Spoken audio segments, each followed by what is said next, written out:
What's up guys, Sio here with week 2 of the NES. This week we are taking on Flooka, coach of the San Diego Golisopadres. If you haven't really been around the channel that long, Flooka and I have done a lot of stuff together, including a couple of soul links now that we will eventually upload again soon. But we've kind of had a lot of real life stuff kind of come in the way.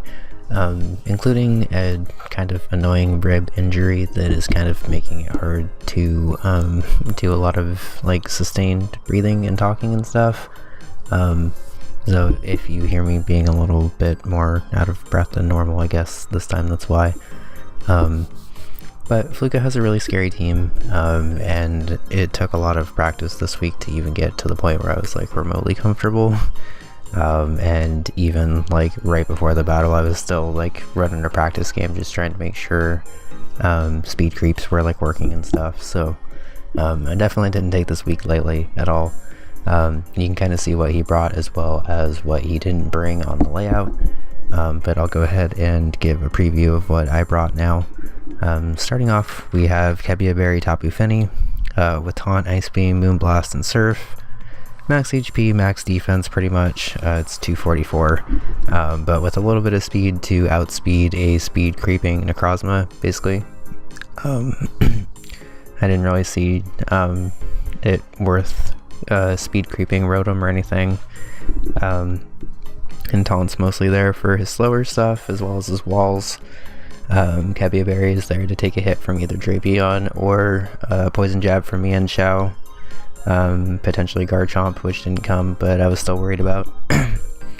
And then do back a little bit of damage, I guess. Next up is Choice Scarf Kartana with Smart Strike, Sacred Sword, Leaf Blade, and Knockoff. Max attack, pretty much max speed. Kartana's base 109, and I speed crept Choice Scarf Mian Xiao, and then gave the rest an HP. I actually noticed in the battle before that this HP actually allowed me to take Fire Fang from Drapion at full, which is kind of nice because Drapion is one of the few things that I can't OHKO with a lot of stuff, so I either need to catch it with something on a switch, or just have a lot of prior damage on it, I guess. Next up is Yachi Berry Flygon, Dragon Dance, Dragon Claw, Earthquake, and Rock Slide. Sorry. Max attack, max speed, pretty much Adamant, Dragon Dance, and Dragon Claw, as well as Earthquake, I guess, are a good stab. I could have gone Stone Edge since Rock Slide is kind of more meant to hit Mega Pidgeot anyway, but I figured it'd be nice to kind of have Rock Slide since Rock Slide normally OHKO'd. There was like a small chance that it wouldn't, but it normally OHKOs at +1. And then it gives me a more reliable switch in case he goes Entei for some reason. The situation was kind of rare, but it was worth it because I don't really like running Stone Edge unless I like absolutely have to. Yeah. After that is Mega Alakazam with Dazzling Gleam, Psyshock, Shadow Ball, and Hidden Power Ground. Pretty much max special attack, modest. Enough speed to outspeed Mega Pidgeot. And then the rest in HP. And this is kind of, bless you. This is kind of just meant to punch holes and stuff like halfway through the game, as well as kind of just break down whatever is standing in the way of Kartana sweep, I guess. Next up is Cofagrigus with Darkinium Z, Will-O-Wisp, Pain Split, Nightshade, and Memento. This is obviously meant to Z Memento. And if you don't know, basically what Z Memento does is it uses the regular effects of Memento, where it does -2 attack and special attack. Cofagrigus will faint, and then whatever I switch into after will be healed up to full, as well as being able to take advantage of something that can't really hit that hard in front of you. So it's nice to kind of have like surprise recovery for stuff, I guess. Max HP, max defense as well, because I was kind of scared of Garchomp and Entei, and then a little bit of Spadef. And then finally we have Scarf Electivire with Ice Punch, Volt Switch, Wild Charge, and Earthquake. Another max attack, enough speed to outspeed, I believe, Mega Pidgeot again. and then a little bit of HP. So finally, talking about the stuff that he didn't bring, before I get into the stuff that he did bring, I guess. I was pretty surprised by this team. It didn't have Garchomp, Sylveon, or Registeel, all of which I know that he really likes, and all of which kind of form a pretty scary, almost mono Fairy Dragon Steel core. Garchomp's ground, obviously, but Registeel doesn't really care about ice at all, so whatever. He also left behind Sneasel, which is like kind of his baby in leagues. Like, I'm pretty sure he's had it like every season. So the team he brought was pretty surprising, but luckily I was pretty prepared for it still, I feel. The only hazards he had were Necrozma, and he could defog with Mega Pidgeot or Rotom. And I guess he had Toxic Spikes on Drapion, which is kind of like the most scary one. I didn't put that in my notes, but I kind of forgot about that until now. But since none of my team was really that concerned with any of that, I wasn't really worried about hazards this game. Like Toxic Spikes, I guess, would be the most annoying, but even then, I can kind of play around him with Misty Terrain and stuff. It would suck to have Tapu Fini poisoned, but I can live with it, I guess. So, with that in mind, I'm a little bit more concerned with Pidgeot, Mienshao, or Rotom, because those are kind of what I view as his more likely leads. All of them can kind of just pivot out into whatever else he wants to go into. He brought a really like Volturn heavy team, which isn't actually something I'm really proud for, at least in this regard. But I think I'll be okay to play around it. But since he didn't bring Garchomp, I'm free to pretty much fire off a Wild Charge onto whatever I want to. I have Volt Switch, but since I'm Choice Scarfed, I'm going to outspeed and give him momentum if I Volt Switch. So I'll probably just end up going for a Wild Charge. As he leads Pidgeot, which is nice for me, if he doesn't see the Scarf coming, which he probably should if I let it, to be honest, but if he doesn't see the Scarf coming, I get to knock out a huge threat right away. And if he switches into something else, it's still neutral damage, which is nice. Unfortunately, that's not going to be a 2-hit KO, especially after leftovers, so I don't want to stay in and take what I assume is either going to be a Hydro Pump or a Will-O-Wisp. There's no reason for him to try to Volt Switch on me because Electivire has Motor Drive, which means that if it gets hit with an electric type attack, it gets +1 speed. So there's no reason for him to try to Volt Switch on me. So I'll just go Tapu Fini to hopefully take a Hydro Pump. It works out even better because he actually goes for a Will-O-Wisp. And I'll just double right back into Electivire, assuming that he's going to Thunderbolt. So a couple of opening turns where the predictions worked pretty well. And here, I'm a little bit less scared of this Rotom now that I know that it can't Will-O-Wisp me because of Misty Terrain. And it's at this point that I can kind of go for the 2-hit KO because, again, nothing on his team really wants to take a Wild Charge. I could have kept pivoting back and forth between Tapu Fini and Electivire here, but I figured he would probably catch on to that eventually. So I just go for the Wild Charge since it looks like it's going to be about a 2-hit KO, and I can take a Hydro Pump. But that looks like it's like right on the higher end of rolls. I was kind of a little bit more confident if it was going to be like a 41 or a 42% attack, but since it's 43, I'm a little bit more nervous about that. So again, expecting him to try to go for a Hydro Pump and kill me. I'll go into Fini to take it fairly well. And I can basically try to go for a Moonblast here, but because of his leftover recovery, it doesn't actually kill. I wasn't actually calcing like too much during the beginning part of the battle just because I was kind of trying to get into the flow of things a little bit more. But after that didn't kill, I kind of settled down a little bit and realized that I needed to take my time with stuff. Because honestly, I kind of thought the Moonblast was going to kill. I realized in hindsight that he was probably like max defense to be able to take Kartana on at least a little bit, I guess. But since he ended up living Moonblast, he got a free switch into Drapion. I don't want to really go hard Kartana, because if he has Fire Fang, then I basically could end up sacking it. And it's kind of like a very important win condition for me this week.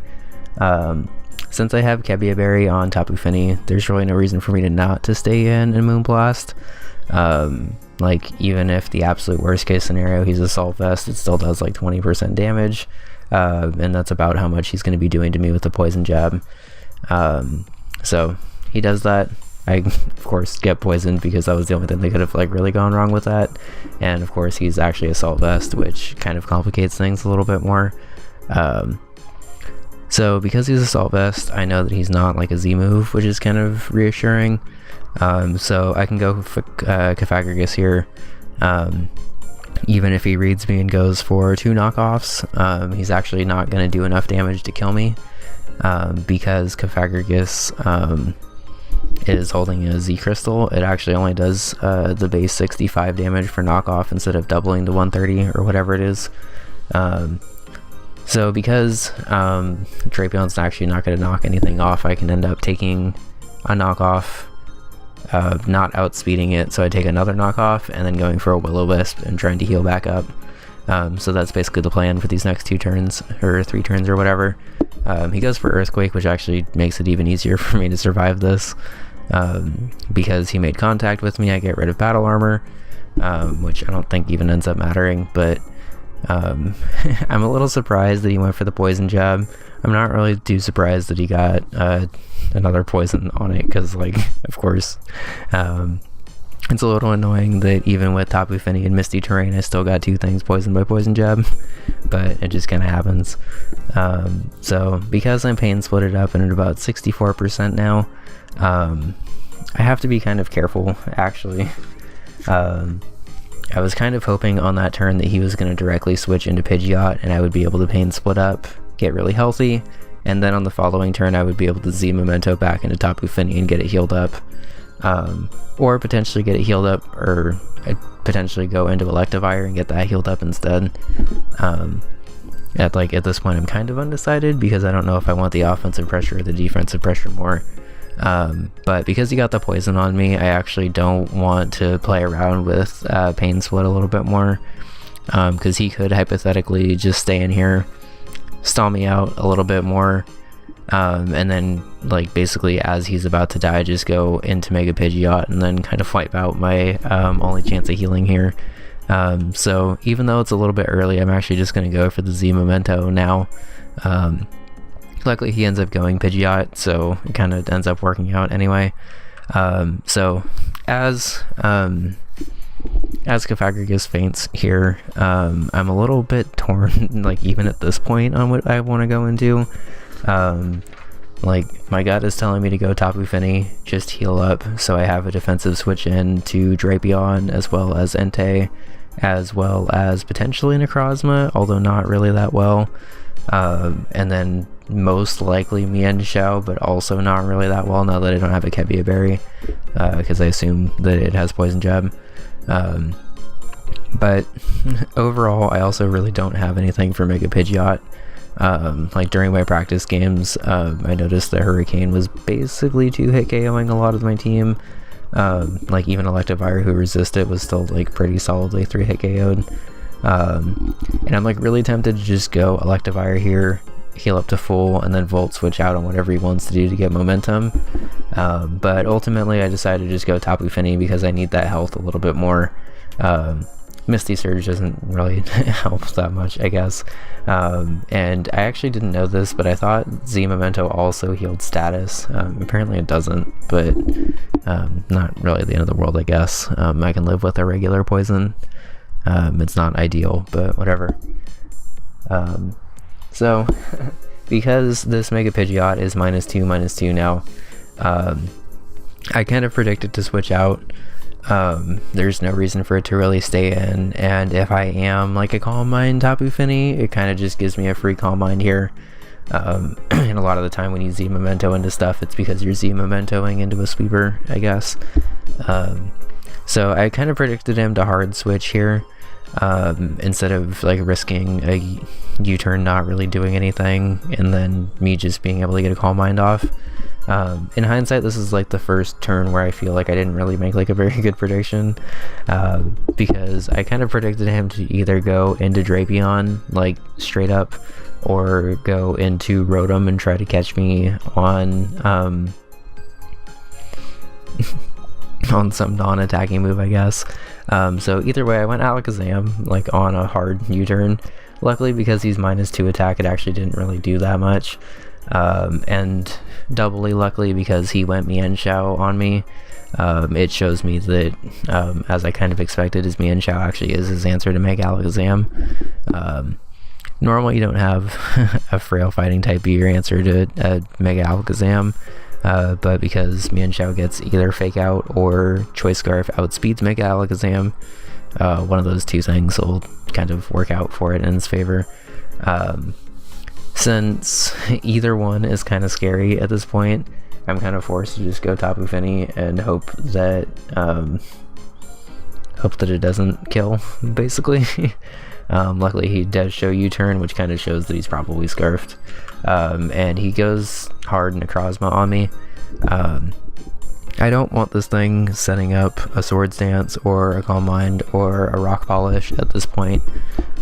So I'm going to go for a taunt, even if it just goes for a Photon Geyser and 2-hit KOs me at this point, whatever. And he actually shows Trick Room there, which kind of terrified me a little bit, because like every week I prepare for Trick Room just to kind of make sure that my super fast team isn't countered by really slow stuff. But I'm gonna be honest, I only practiced Trick Room like once with Flooka's team, because he has a lot of stuff that's like slower than mine, but also like it's not really slow, it's just kind of like slower than me a little bit with some stuff. So it kind of like put his team in an awkward position when I tried it in practice. So I was like, okay, whatever, I'll just not really practice it that much anymore. But it is interesting that he brought it, because it actually works out pretty well for him in this case. I can't let him get Trick Rooms up all over the place, because my team is pretty fast this week, between Kartana, Scarfed, Electivire, and Alakazam. As well as a Dragon Dance Flygon, who gets the speed boost after Dragon Dancing, obviously. So I wasn't really sure what to do with this Necrozma heading into the battle, because it can just do so much, and I kind of thought it would be a lead, but since it's a Trick Room setter, and I'm guessing just a hard hitter, I have to be pretty careful around this now. So predicting... So I'm trying to figure out how to preface this turn, because there were a lot of things running through my mind at the battle of what to do here. Like I really wanted to just stay in and click either Surf or Moonblast, but I figured he wasn't going to let me get a free hit off on this thing. I figured he was either going to go Rotom to either just sack it off or try to take a hit or something. He was either going to stay in and Photon Geyser, which wasn't really good, but I didn't really have a switch in for that anyway. Or he was going to go hard Drapion to try to counter me and stall out the poison turns.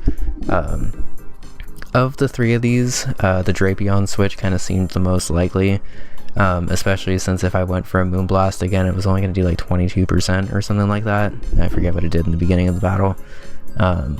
But it was only going to do like 20%, and he'd actually kind of wear me down pretty quickly with the poison damage and stuff. And I wouldn't really want to go hard Kartana against it, I guess. So predicting the Drapion switch, I realized that this is probably one of my few opportunities to actually get a Dragon Dance in this game.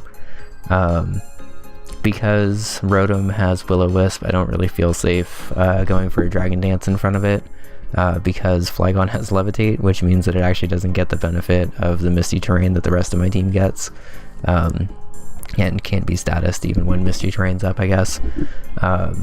So basically the only chance I have of getting Flygon in for any kind of a Dragon Dance like mid-game sweep is if I catch it in on a double with Drapion. Luckily, that's exactly what happens.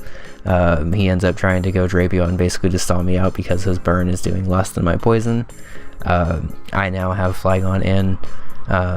Even if he wasn't burned, this would be a perfect situation for me to go for a Dragon Dance, because I have a Yachi Berry, even if he has Ice Fang, which is entirely possible.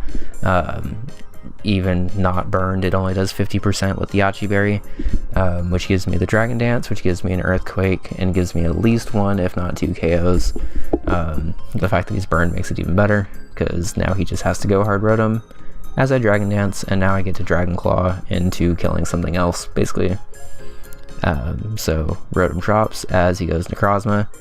I kind of predict the Trick Room coming, but I also don't have anything to stop it.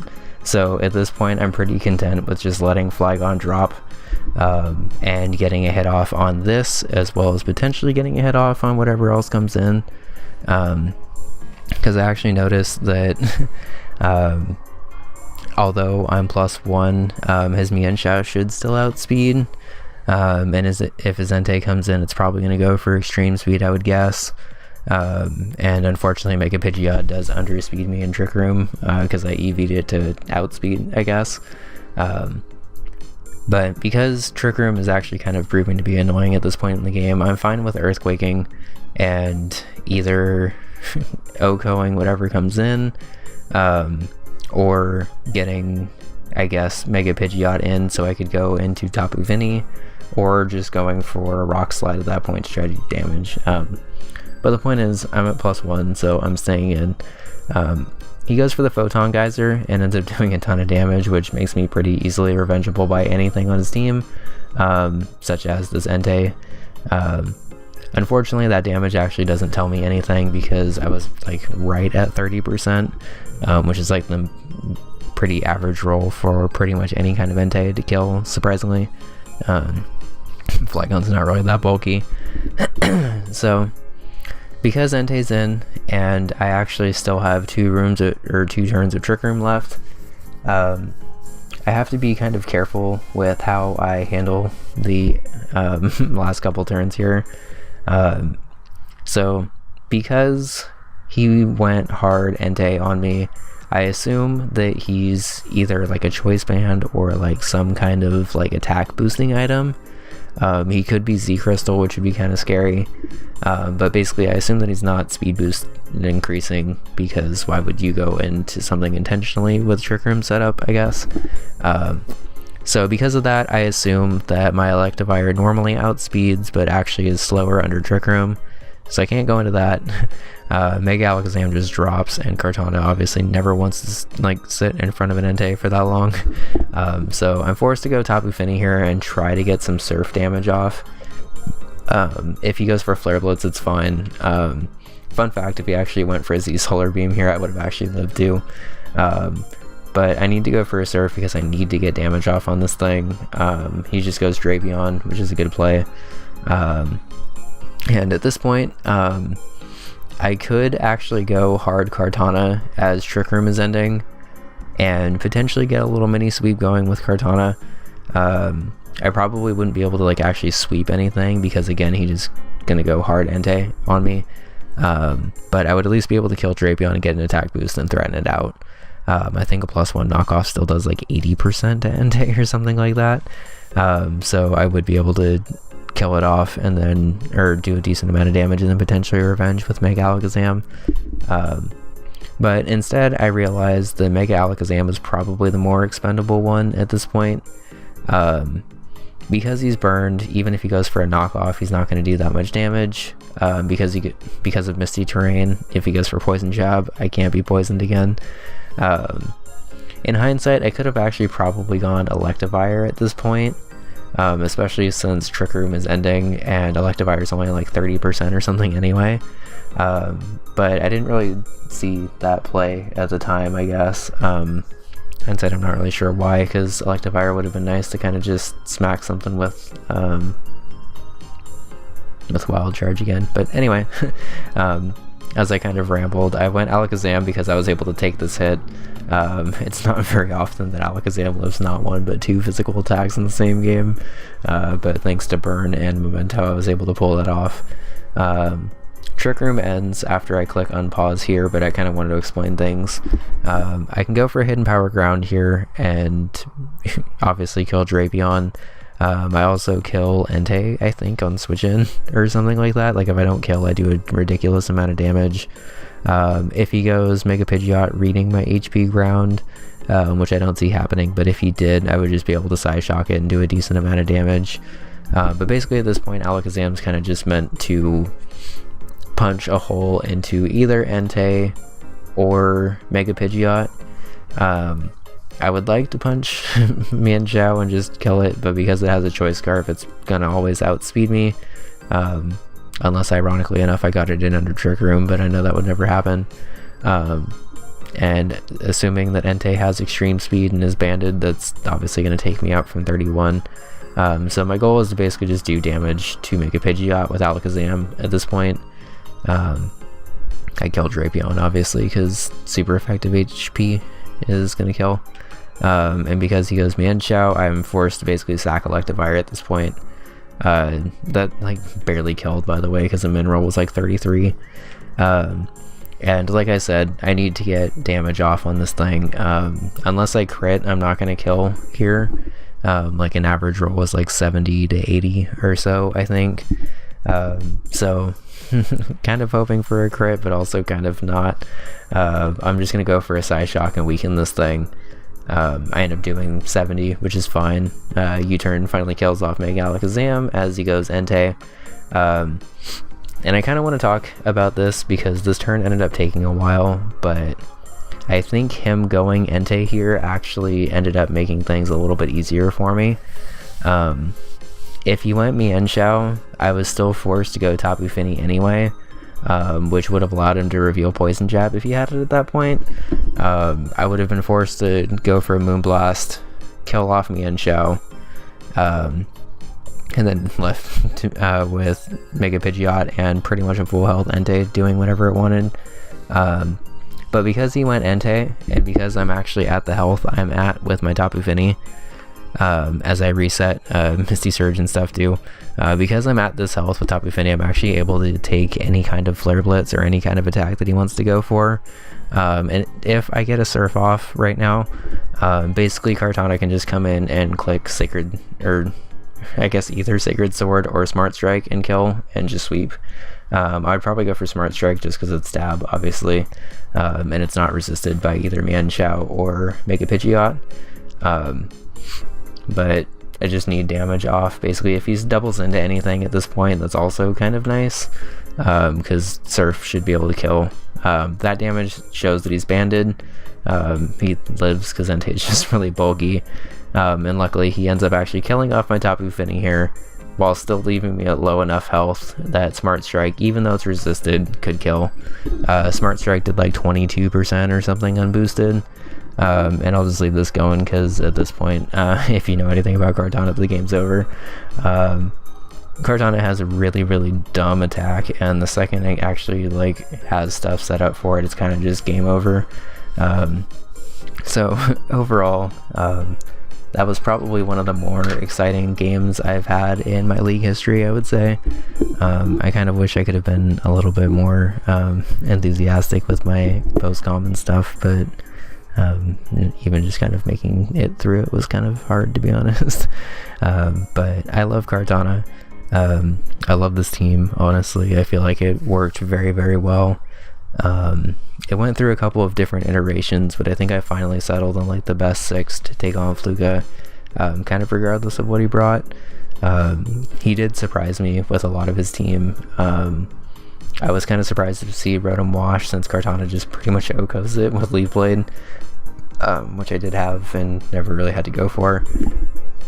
And I was kind of surprised, although more in a scared way, to see Necrozma. Just because I thought Garchomp was pretty likely to come, I guess, because I know how much he likes it, but I guess Tapu Fini kind of counters it pretty well, so that makes sense. But since Necrozma can do so much, it's really scary to see a team preview, because you don't know if it's going to be a lead, you don't know if it's going to be set up on any kind, you also don't know if it's going to be Trick Room, which Flooka shows that he's willing to bring, which makes it even scarier.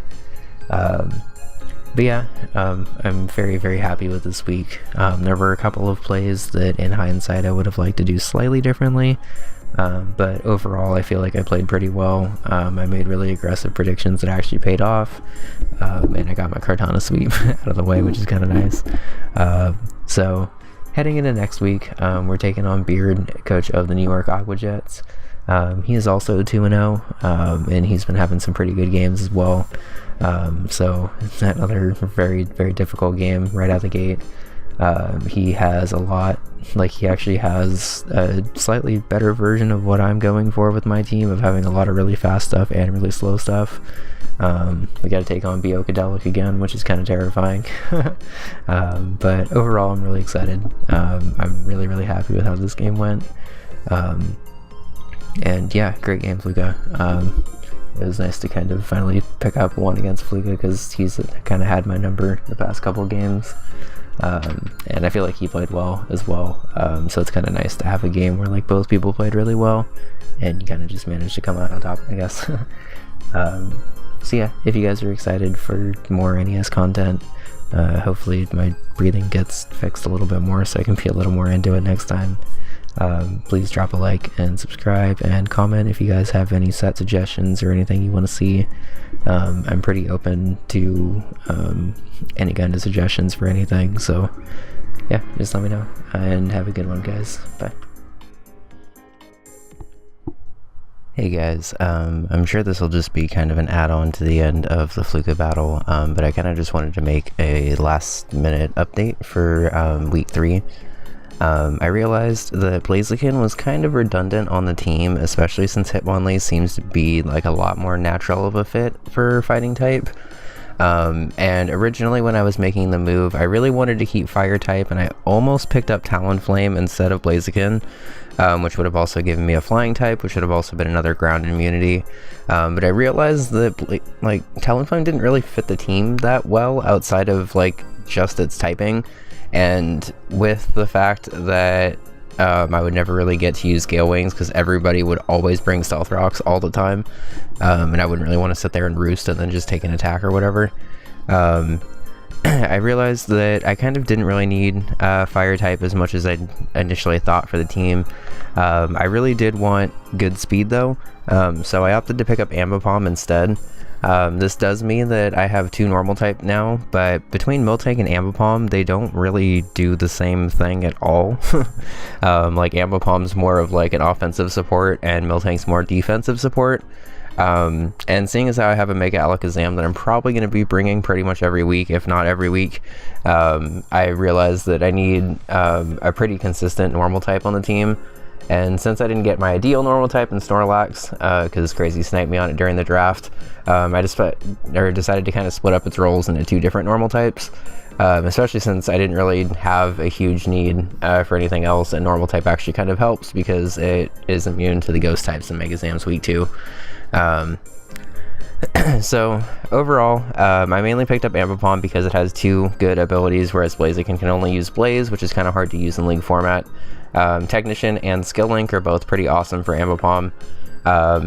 It's a good U-turner at base 115 speed, which now is the fastest thing on my team naturally outside of Mega Zam. I really wanted something faster than base 109, so Cortana wasn't the fastest thing on my team, so it wasn't required to run Choice Scarf every week.